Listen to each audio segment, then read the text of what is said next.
From the world of AV programming and control with James King, I'm Steve Greenblatt, and this is Ask the Programmer. Hey, James, how are you today? I'm doing well. And yourself, Steve? I'm doing well. We're in the midst of a little mini series that we're trying to showcase the value of trade shows, specifically InfoComm. This is coming out a few weeks before InfoComm 2023. So James and I wanted to really elaborate a little bit on the value of InfoComm and specifically to programmers. So we invited a past guest of ours, Mike Krejci from CTI. Welcome back, Mike. Hey, Steve. Hey, James. Thanks for having me.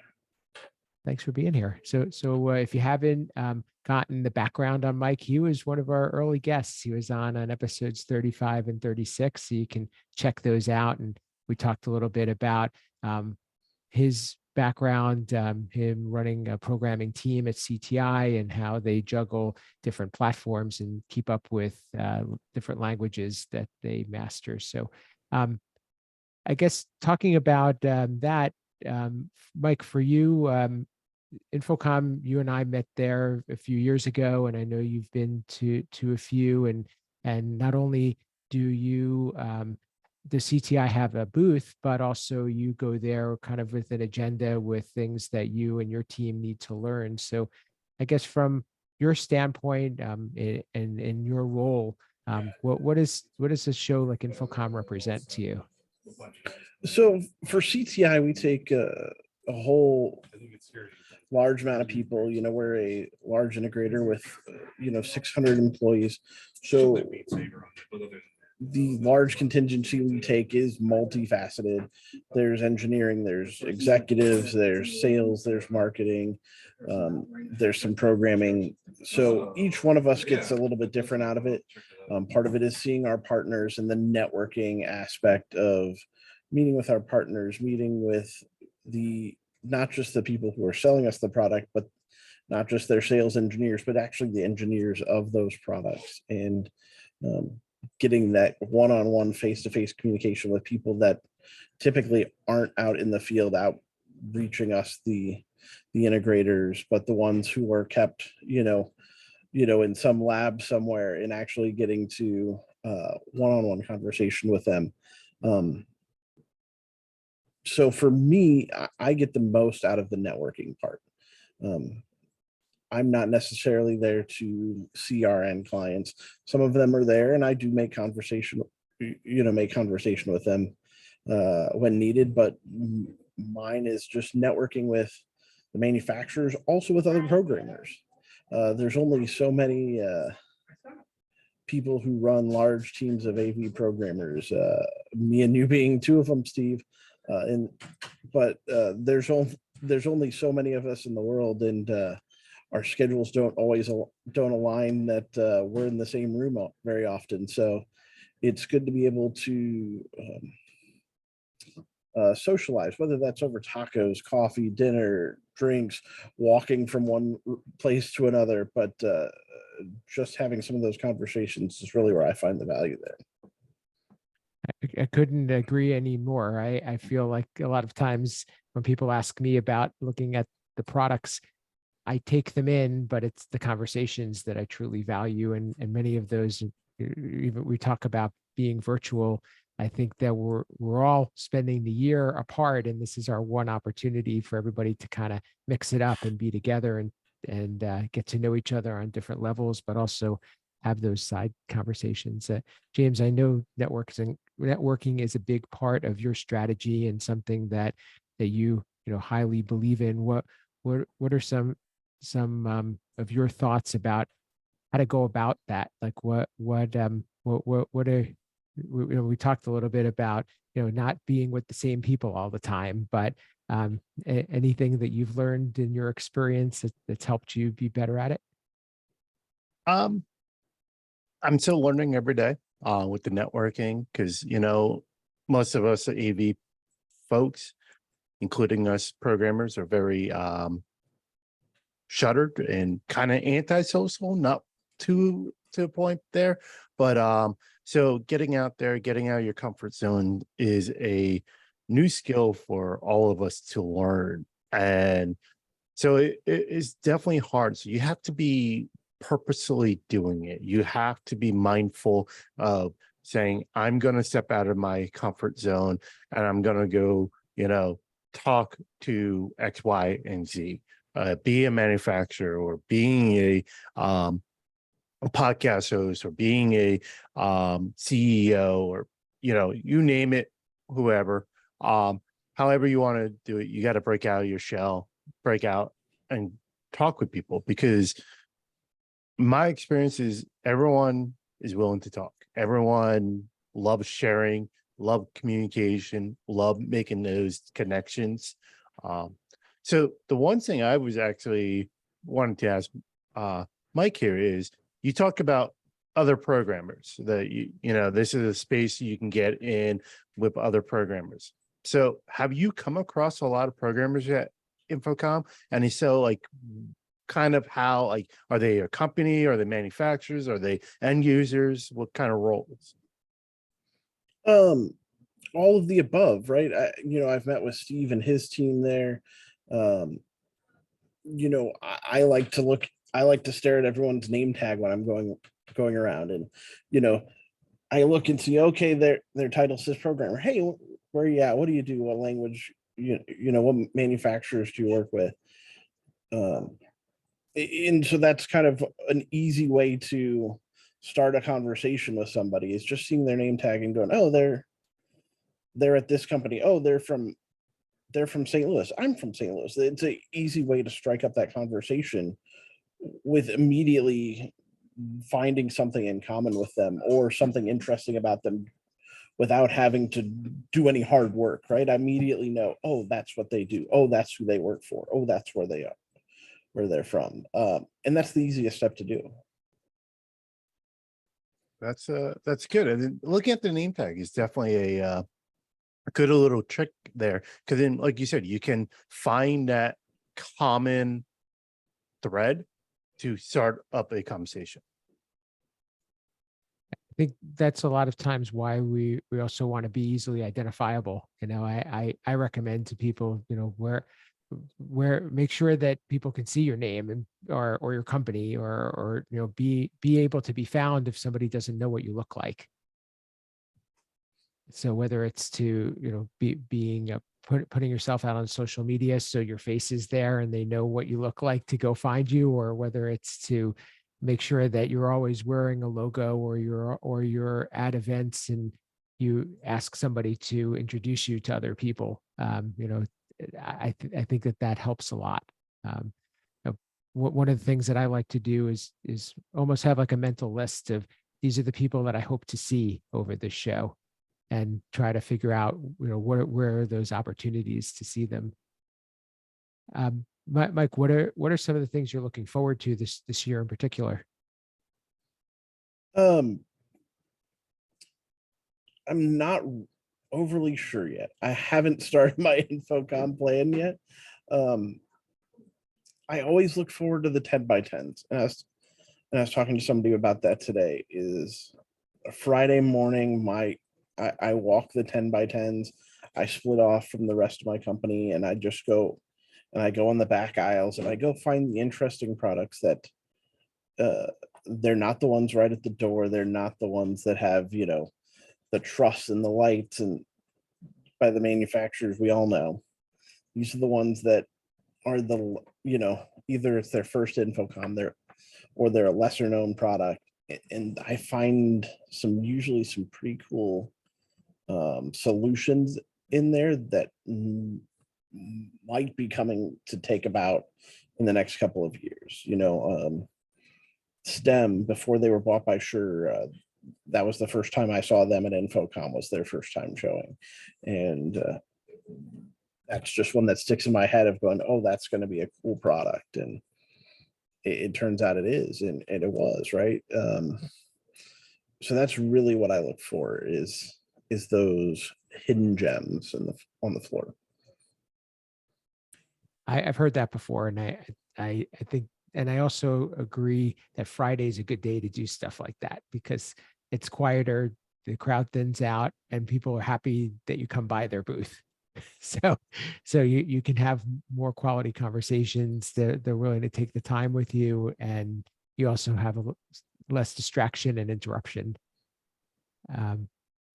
James, anything on your side that in terms of a tip like that, or something that you're looking forward to?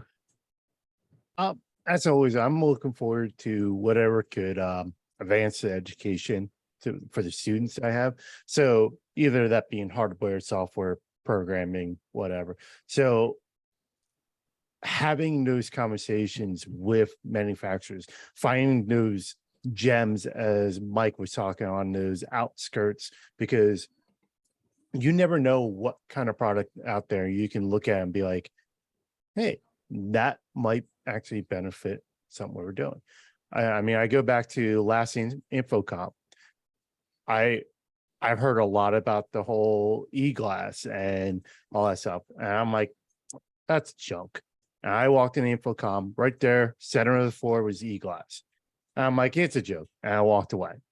But I kept walking the floor, it's in the center. So, I'm going back and forth.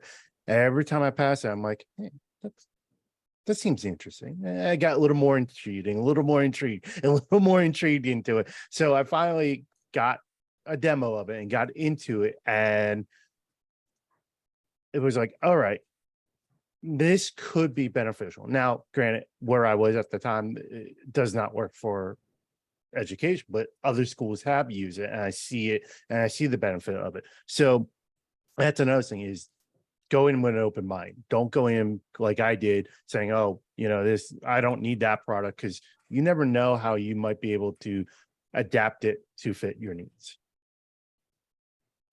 So like going back to the idea of getting more programmers there, I guess from the perspective of being a manager and being also in a programmer role, Mike, what would be, how do you go about determining who goes, and what is, and do you think that it is something that more programmers need to be either given the opportunity or putting in requests to be going to a show like this? I guess that a lot of times tends to be that limiting factor, is how do they get approved to go?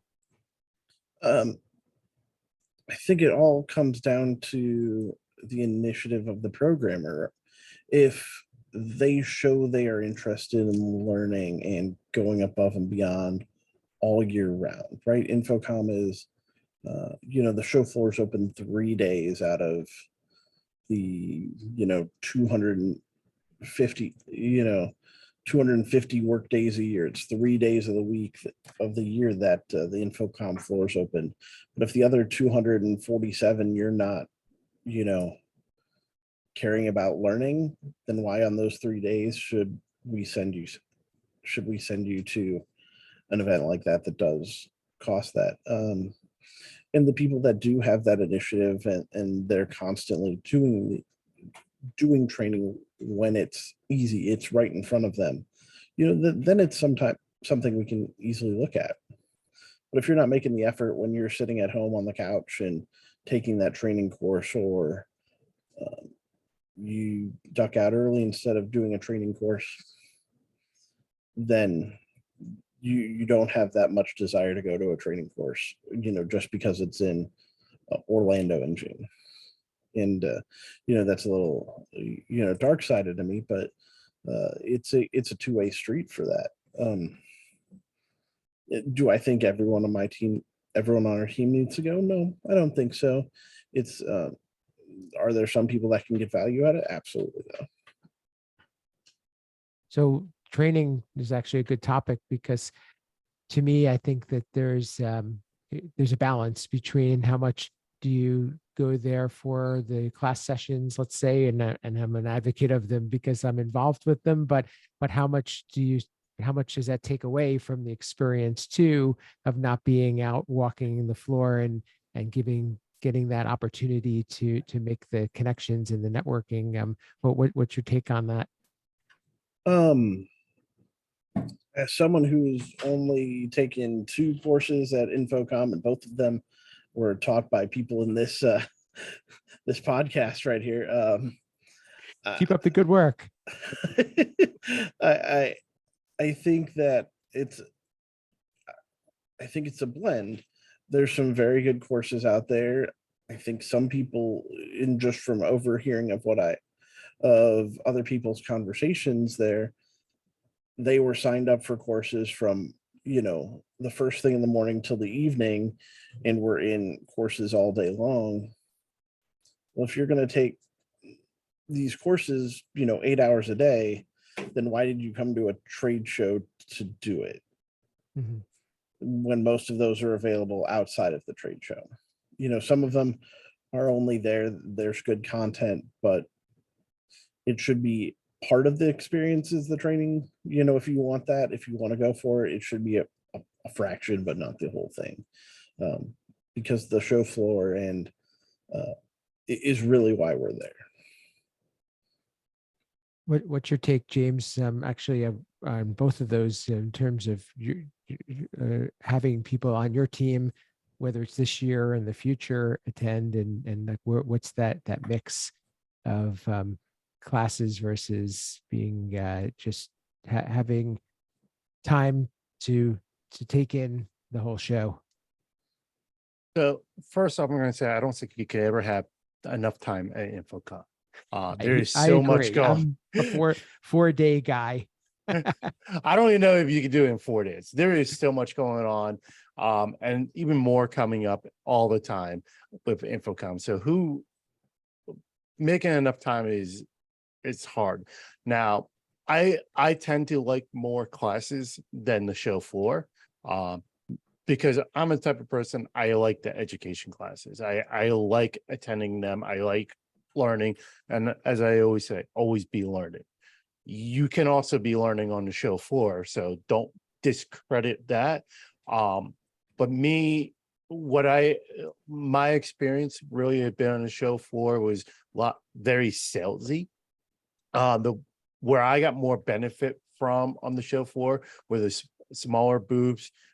The gear was not, let's say, mounted, but you can actually pick up, look around, play with it a little bit, and actually have those technical questions with people, and not have those, oh, this is how much it's going to cost. Let's get something going. Like, I don't like being sold to. That's my biggest thing. Is I want to find a solution. I want a partner who will help me find a solution, being their product, not being their product. So that's little my take with some of the booths.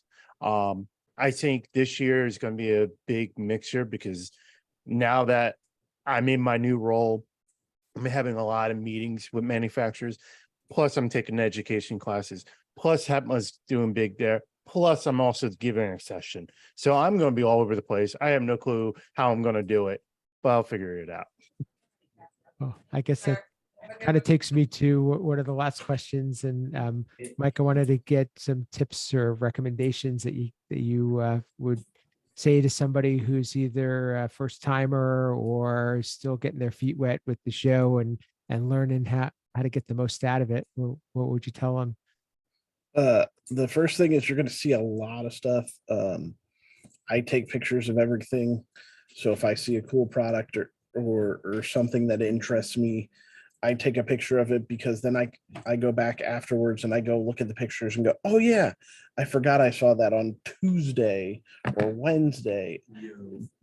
By the next week, I've already seen 1,000 other things. So taking that picture as a refresher is really helpful.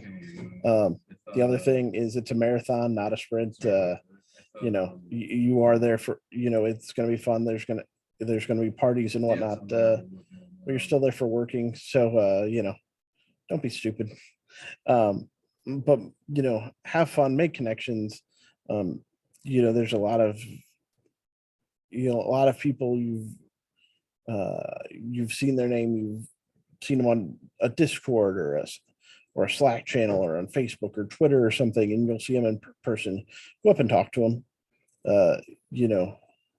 The people who've seen James and Steve here, 100 and something episodes, and if you run into James or Steve on the floor, go up and say hi. Say, hey, listen to the podcast. and they'll go, "Hey, do you know this guy? Hey, do you know this person?" And you'll make those connections, and you'll start to, increase your circle, which is really cool. Right. That's very well said. Yeah, very well said. And I'll admit, the last two InfoComs I've been to, I've had people come up to me who say, "Hey, I'm a fan of Asperger." Mike being one, with the one down in Florida 2 years ago, and then Rich from Biamp last year at InfoCom. So definitely be there. But without going too much on a side tangent, I think Mike said something great there is don't be stupid. There's a lot that goes on in InfoCom. Everyone's tired. Everyone goes out late, party, drink, whatever. Just don't be stupid. Treat people with respect. Don't do anything that you're going to regret. If you know you're somebody who, when you get a couple drinks in you, you're not someone who should be out around certain people, make sure you don't be stupid. Very well said, and that's probably a good way for us to wrap this up.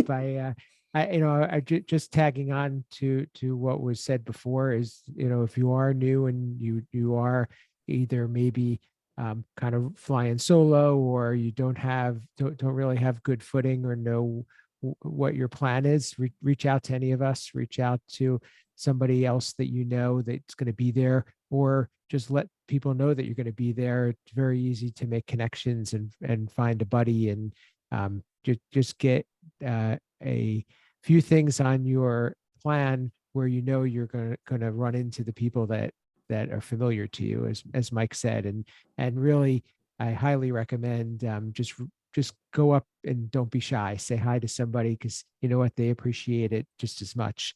And everybody here, I think, is really nice to each other. So that's what makes this industry great. Mike, how can people get in touch with you along those lines? Get to meet up with you in person and learn more about your tips and tricks. Absolutely. So CTI will have a booth at InfoCom. We are near the front door of the convention center, so stop by and see our booth. Scan your badge. We'll be hosting some events along with AV Nation throughout the week, so check those out as well. You can see those on the AV Nation website. Go to cti.com for CTI stuff. For me, you can find me on all the socials at the Mike Krejci. Come, if you see me in person, come say hi. Absolutely, and be sure to check out the AV Nation tweet up. That's on Wednesday, I think 4 to 6. I don't have a specific location, but I'm sure you could find out at avnation.tv. That's a can't miss event at InfoCom, and a great way to run into all of us. James, how can people get in touch with you, connect with you at InfoCom, and also keep up with what you're doing? So really, you can follow me on Twitter, AV_James King, anything with HEPMA. If you're at InfoCom, look for the guy with no hair and a long beard. I'm known as the guy with the beard. But I will be probably spending a lot of my time at HEPMA's booth, which is 4489. We will have a 20 by 20 booth, and you will know where we are. And come by, swing by and see the HEPMA approved classroom, because it's going to be a lot of great products being shown off there. Very cool. For me, you can reach me at Steve Greenblatt. I'm also doing a session on Tuesday about understanding personality types. That's Tuesday from 4 to 6 on InfoCom, which is the 13th. And check that out as well. I'm co-presenting with Brittany DeCesare from my team, and we're excited to share that session. That's really useful for any part of life, learning how to work with other people. So who can not value that? And it's an interactive session. Otherwise, you can find my company, Control Concepts, at controlconcepts.net. And most importantly, please rate or review, share this episode with others. Also pass this along to anybody else who who's a first timer or wants to learn more about going to InfoCom and how to get maybe involved in InfoCom in the future. please pass it along and let us know that you're out there. We're also looking to bring more voices on the show. So reach out to us about that as well. You can watch us on YouTube as well as listen on Google and Apple Podcasts. And we appreciate you supporting.